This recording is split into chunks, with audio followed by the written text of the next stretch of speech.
Do'stlar, bugun men girdim yoshdan 65 yoshgacha va undan katta bo'lgan o'zbekistonliklar uchun juda muhim masalani tushuntirib beraman. Bu gap ayniqsa pensiyaga yaqinlashayotganlar, allaqachon pensiya olayotganlar. Mehnat daftarchasida eski yozuvlari borlar, chet elda ishlaganlar, norasmiy ishlaganlar va ish staji to'liq ko'rmayotganlar uchun juda jiddiy. Avgust oyidan boshlab ko'pchilik odamlar bitta muammoga duch kelishi mumkin. Pensiya, nafaqa, staj, ish haqi va hujjatlar bo'yicha tekshiruvlar yanada qattiqroq bo'ladi. Xato yoki yetishmayotgan hujjat bo'lsa, pul kamayishi, kechikishi yoki umuman hisobga olinmasligi mumkin. Men sizni qo'rqitmoqchi emasman. Men sizga oldindan tushuntirib, tayyorlanishingizga yordam bermoqchiman.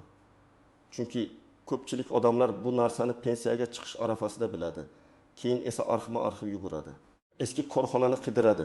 Hujjat topolmay qiynaladi. Shuning uchun hoziroq kanalga obuna bo'ling, videoga like bosing va bu videoni ota-onangizga, aka-ukalaringizga, opa-singillaringizga yuboring. Chunki bu ma'lumot deyarli har bir oilaga tegishli. Avval ko'p narsalar qog'ozga qarab hal qilinardi. Mehnat daftarchasi bor, unda muhr bor, rahbar imzosi bor, demak odam ishlagan deb qabul qilinardi. Korxona qachon ochilgan? Qachon yopilgan? Ish haqi haqiqatda to'langanmi? Badallar o'tkazilganmi? Bularning hammasi har doim ham chuqur tekshirilmasdi. Ayniqsa 1990-yillar, 2000-yillar boshidagi yozuvlarda ko'p chalkashliklar bor. Kimdir kolxozda ishlagan, kimdir zavodda ishlagan, kimdir sharkat xo'jaligida bo'lgan, kimdir yakka tartibda savdo qilgan, kimdir Rossiya, Qozog'iston yoki boshqa davlatlarda ishlagan. Lekin hujjat masalasida ko'p odamlar beparvo bo'lgan. Hozir esa vaziyat o'zgaryapti. Davlat xizmatlari, pensiya hisob-kitobi, soliq, bandlik, bank va boshqa tizimlar bosqichma-bosqich elektron shaklga o'tyapti. Bu nimani anglatadi? Endi faqat men ishlaganman deyish yetarli emas. Tizimda staj ko'rinishi kerak, ish haqi ma'lumoti bo'lishi kerak, ijtimoiy to'lovlar yoki tegishli hujjatlar tasdiqlanishi kerak. Agar qog'ozdagi yozuv bilan elektron bazadagi ma'lumot bir-biriga mos kelmasa, masala to'xtab qolishi mumkin. Yomon xabar shuki, 40-65 yosh oralig'idagi odamlar bu o'zgarishdan eng ko'p zarar ko'rishi mumkin. Nega aynan shu yoshdagilar? Chunki ular mehnat faoliyatining katta qismini eski tizimda boshlagan. Ularning mehnat daftarchalarida eski muhrlar, o'qilishi qiyin yozuvlar, yopilgan korxonalar, nomi o'zgargan tashkilotlar, arxivga topshirilmagan buyruqlar bo'lishi mumkin. Yoshlar esa ko'proq elektron shartnoma, soliq bazasi, rasmiy ish haqi bilan yuribdi. Keksalarda esa aksincha qog'oz hujjat ko'p, lekin elektron ish kam. Mayn partik. Nimalarni bilish kerak? Kim xavotir olishi kerak? Kim xavotir olmasligi kerak? Men birinchi navbatda eng muhim narsani aytaman. Agar sizning ish stajingiz, ish haqingiz va hujjatlaringiz tartibli bo'lsa, vahima qilish shart emas. Lekin tekshirmasdan o'tirish ham to'g'ri emas. Chunki ko'p odamlar menda mehnat daftarchasi bor-ku deb yuradi. Keyin pensiya hisoblanayotganda 3 yil, 5 yil, ba'zida 10 yil staj hisobga olinmay qolganini ko'radi. Masalan, bir odamni olaylik. Erkak kishi 60 yoshga yaqinlashgan. U 1998 yildan 2002 yilgacha zavodda ishlagan. Mehnat daftarchasida yozuv bor. Lekin zavod keyin xususiylashtirilgan, nomi o'zgargan, keyin yopilgan. Arxivga hujjatlar to'liq topshirilmagan. Pensiya hisob kitobida undan ishga qabul qilish va ishdan bo'shash haqidagi buyruq nusxalari, maosh to'g'risidagi ma'lumotnoma so'raladi. U esa men urdirga ishlaganman, daftarchamda yozilgan deydi. Lekin yozuvda muhr xira, lavozim to'liq ko'rsatilmagan, buyruq raqami noto'g'ri yozilgan bo'lsa, shu 14 yilning bir qismi savol ostida qolishi mumkin. Mana shu juda katta muammo. Yana bir misol. Ayol kishi 25 yoshga yaqin. U 1995 yildan 2005 yilgacha bozorda savdo qilgan, lekin rasmiy ro'yxatdan o'tmagan. O'sha paytda hamma shunday ishlagan deydi. Lekin pensiya hisobida norasmiy savdo avtomatik staj bo'lib kirmaydi. Agar yakka tartibdagi tadbirkor sifatida ro'yxatdan o'tmagan bo'lsa, soliq yoki badal to'lamagan bo'lsa, bu yillarni hisobga olish qiyin bo'ladi. Odam hayotining 10 yilini mehnat bilan o'tkazgan, lekin hujjatda iz yo'q. Eng og'riqli joyi ham shu. 3-misol. Bir erkak 2008 yildan 2020 yilgacha Rossiyada ishlagan. Har yili pul yuborgan, oilasini boqqan. Lekin rasmiy mehnat shartnomasi bo'lmagan, patent olganmi yo'qmi aniq emas, pensiya badali o'tkazilmagan. U o'ylaydi, men 12 yil ishladim, demak staj bo'ladi. Yo'q, afsuski, har qanday ishlagan yil pensiya staji bo'lavermaydi. Chet elda ishlagan davrni hisobga olish uchun rasmiy hujjatlar, shartnomalar, to'lovlar, ikki davlat o'rtasidagi tartiblar va tasdiqlovchi ma'lumotlar kerak bo'ladi. Faqat pul o'tkazmalari men ishlaganman degan dalil bo'lishi mumkin, lekin ko'pincha pensiya staji uchun yetarli bo'lmaydi. 4-misol, bir ayol uyda farzand tarbiyalagan. U 5 nafar farzandni katta qilgan. Hech qayerda rasmiy ishlamagan. Bunday holatda ham ayrim davrlar qonunchilikdagi tartibga qarab stajga kiritilishi mumkin, lekin buni tasdiqlovchi hujjatlar kerak bo'ladi. Farzandlarning tug'ilganlik guvohnomalari. Nikoh yoki familiya o'zgargan bo'lsa, tegishli hujjatlar, yashash manzili bo'yicha ma'lumotlar. Ko'pchilik ayollar bolalarim bor-ku, hammasi ko'rinadi deb o'ylaydi. Lekin tizimda familiya o'zgargan, tug'ilganlik hujjatida ism boshqacha yozilgan yoki eski hujjatda xatolik bo'lsa, jarayon cho'ziladi. Kimlar albatta xavotir olish kerak? Birinchidan, mehnat daftarchasida 1990-yillar va 2000-yillar boshiga oid ko'p yozuvi borlar. Ikkinchidan, eski korxonasi yopilib ketganlar. Uchinchidan, ish joyi nomi bir necha marta o'zgarganlar. To'rtinchidan, uzoq yillar norasmiy ishlaganlar. Beshinchidan, chet elda ishlaganlar. Oltinchidan, fermer xo'jaligi, shirkat, kolxoz, kooperativ qurilish brigadasi, xususiy sexlarda hujjatsiz ishlaganlar. Yettinchidan, mehnat daftarchasi yo'qolgan yoki yirtilganlar. Sakkizinchidan, ish haqi konvertda berilganlar. To'qqizinchidan, pensiya oldidan staj yetmay qolish ehtimoli borlar. Kimlar nisbatan xotirjam bo'lishi mumkin? Agar siz so'nggi yillarda rasmiy ishda ishlagan bo'lsangiz, mehnat shartnomangiz bo'lsa, ish haqi bank kartangizga tushgan bo'lsa, soliq va ijtimoiy to'lovlar bazada ko'rinsa, ish beruvchingiz faol bo'lsa, hujjatlaringiz to'liq bo'lsa, muammo kamroq bo'ladi. Lekin men baribir tekshirib qo'ying deyman. Chunki elektron bazada ham xato bo'lishi mumkin. Pasport seriyasi almashtirilgan, JSHR noto'g'ri kiritilgan. Familiya xato yozilgan, tug'ilgan sana bir raqamga adashgan bo'lishi mumkin. Bitta kichik xato ham pensiya jarayonini bir necha haftaga cho'zadi. Endi eng muhim nozik masalalarga o'tamiz. Birinchi tuzoq. Mehnat daftarchasidagi har bir yozuv avtomatik ravishda staj degani emas. Yozuvda korxona nomi, buyruq raqami, sana, lavozim, imzo va muhr aniq bo'lishi kerak. Agar qabul qilindi deb yozilgan va bo'shatildi yozuvi bo'lmasa, savol tug'iladi.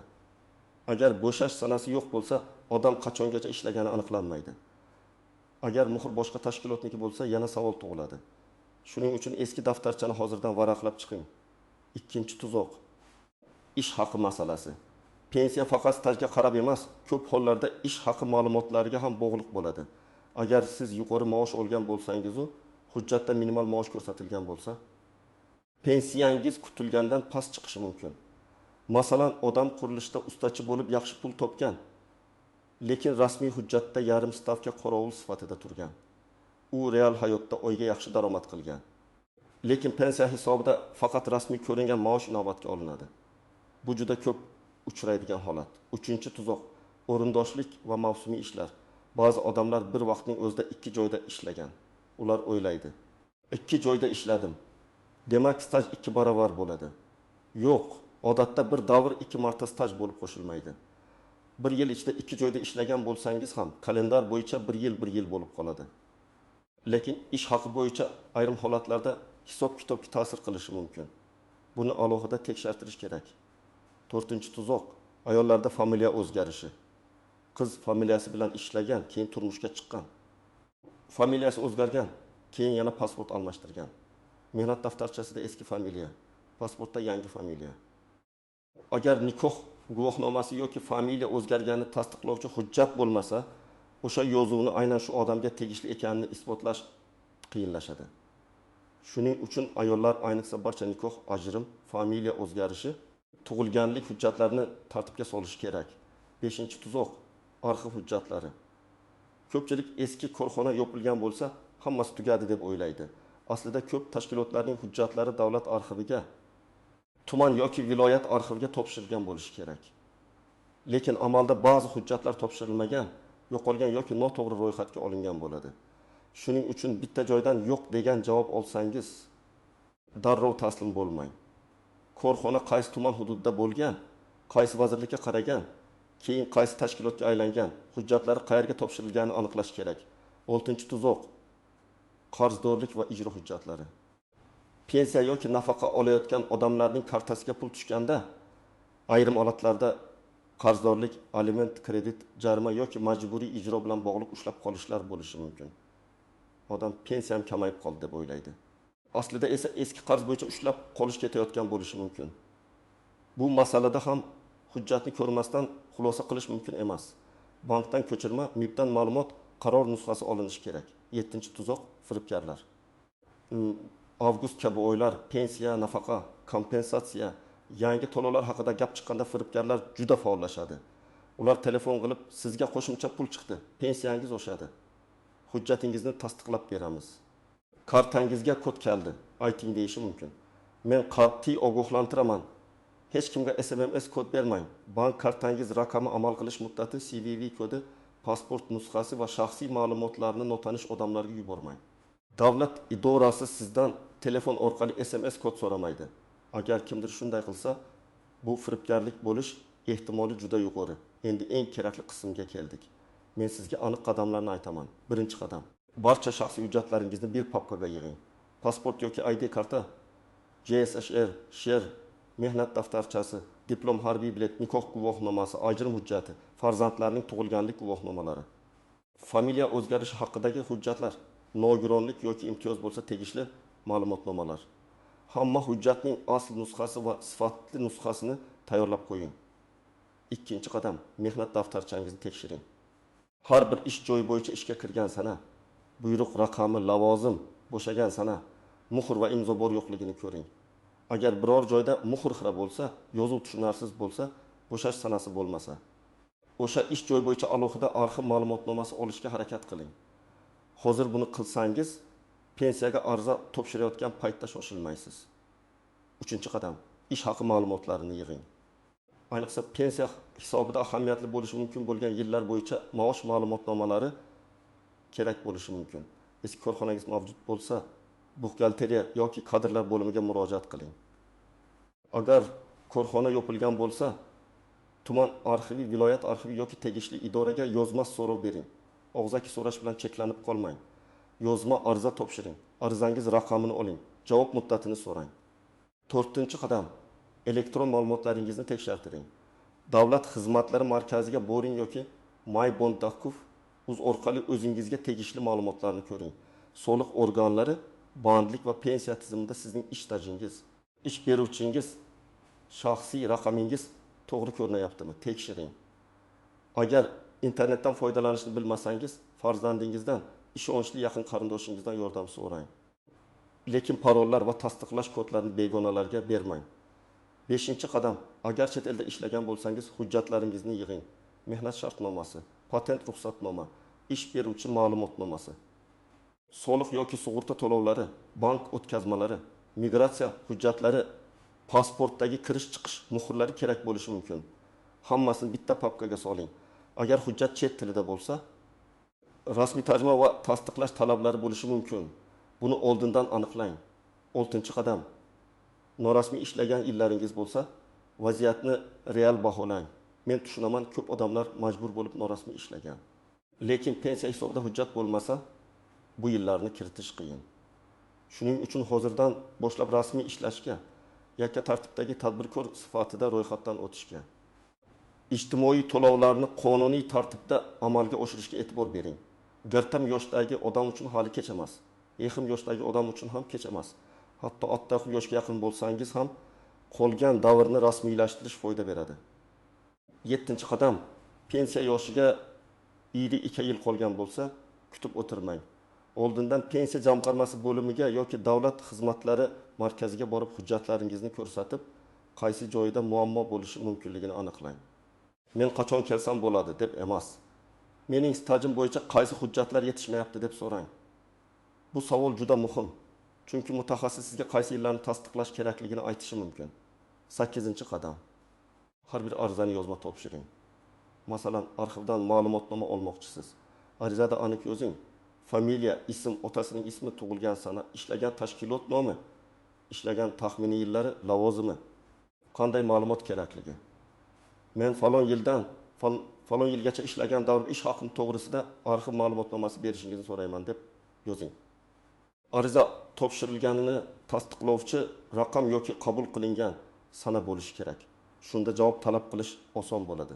9-qadam hujjatlaringizni rasmga olib, elektron nusxa qilib saqlang. Telefoningizda, fleshkada yoki ishonchli elektron pochtada saqlashingiz mumkin. Mehnat daftarchasining har bir sahifasini tiniq qilib suratga oling. Pasport, diplom, guvohnomalar, arxiv javoblari, ma'lumotnomalarni skaner qiling. Chunki qog'oz yo'qolsa, hech bo'lmaganda elektron nusxa qoladi. Albatta, bu asl hujjat o'rnini har doim ham bosa olmaydi, lekin izlashda va tiklashda katta yordam beradi. 10-qadam. Agar pensiyangiz kamaygan, kechikkan yoki noto'g'ri hisoblangan deb o'ylasangiz, hissiyot bilan emas, hujjat bilan harakat qiling. Avval hisob-kitob qanday qilinganini so'rang. Qaysi yillar stajga kiritilgan, qaysi yillar kiritilmagan? Nima sababdan kiritilmagan? Yozma tushuntirish oling. Keyin yetishmayotgan hujjatni topishga harakat qiling. Agar javobdan norozi bo'lsangiz, yuqori tashkilotga yoki sudga murojaat qilish imkoniyatlari bor. Lekin buning uchun qo'lingizda yozma javoblar, arizalar, dalillar bo'lishi kerak. Xulosa qilib aytsam, avgustdan boshlab eng katta xavf shundaki, kirtimiz 35 yosh va undan katta odamlarning eski staji, eski ish haqi, chet eldagi ishlari. Norasmiy mehnati va hujjatlardagi xatolar ko'proq muammo tug'dirishi mumkin. Bu pensiya butunlay yo'qoladi degan emas. Bu hamma odam pulidan ayriladi degan ham emas. Lekin hujjati tartibsiz odam albatta qiynaladi, vaqt ketadi. Ayrim hollarda oladigan puli kamayishi ham mumkin. Men sizga bugun eng muhim yo'lni ko'rsatdim. Hujjatlarni yig'ing, mehnat daftarchasini tekshiring, arxiv ma'lumotlarini oling, elektron bazani tekshirtiring. Firibgarlardan ehtiyot bo'ling va hamma murojaatni yozma qiling. Eng katta xato hali vaqt bor deb yurish. Pensiya masalasida vaqt juda tez o'tadi. Hujjat esa bir kunda topilmaydi. Sizda mehnat daftarchasi bo'yicha muammo bo'lganmi? Eski korxonangiz yopilib ketganmi? Chet elda ishlagan yillaringizni qanday tasdiqlayapsiz? Fikringizni izohlarda yozing. Boshqalarga ham foydasi tegadi. Videoga like bosing, kanalga obuna bo'ling. Va bu ma'lumotni girtim yoshdan oshgan yaqinlaringizga albatta yuboring. Chunki bugun tayyorlangan odam ertaga navbatda sarson bo'lmaydi.